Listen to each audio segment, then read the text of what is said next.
Hi guys, welcome back to my channel. Kama wewe ni mgeni, naomba usubscribe, na kama wewe ni mwenyeji, naomba uslike na ucomment. Let us talk about olive oil na chumvi ya mawe.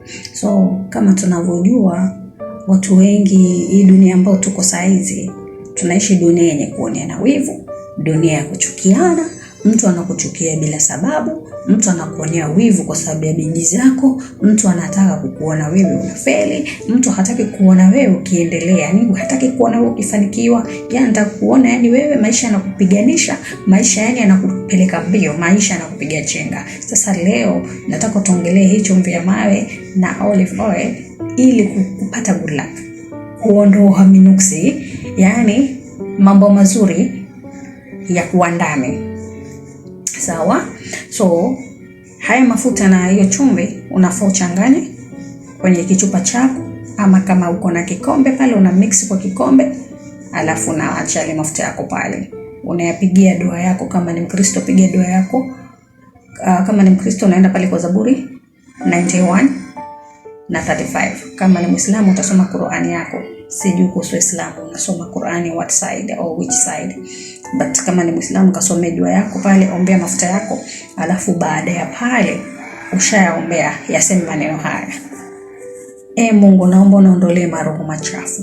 Sasa hiyo ukipaka yale mafuta, unaongea ukipaka ukisema Mungu unaondolee maroho machafu, Mungu fungua njia zangu huu mwaka wa 2024, bariki kila ninachokigusa. Sasa hiyo unapaka mafuta yako, paka kwa uso wako, paka kwa uso wako, bariki kila ninachokigusa.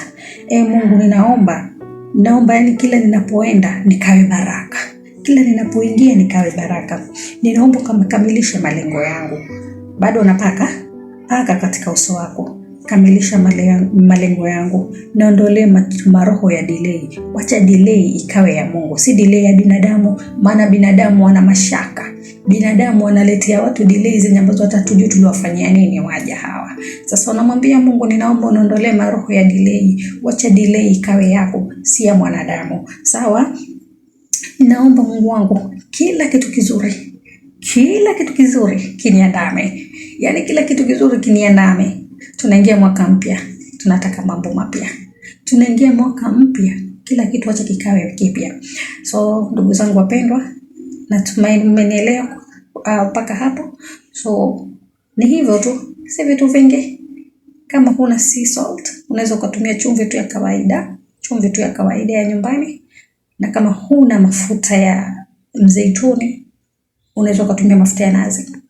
Ukachanganya na ukapiga dua yako, upake, mwambie Mungu akufungue, Mungu atoe minuksi katika uso wako. Kila unapoenda watu wakakuone mtu wa maana, watu wakakupende, watu wakakuheshimu. Manake bila heshima, bila upendo you are nothing.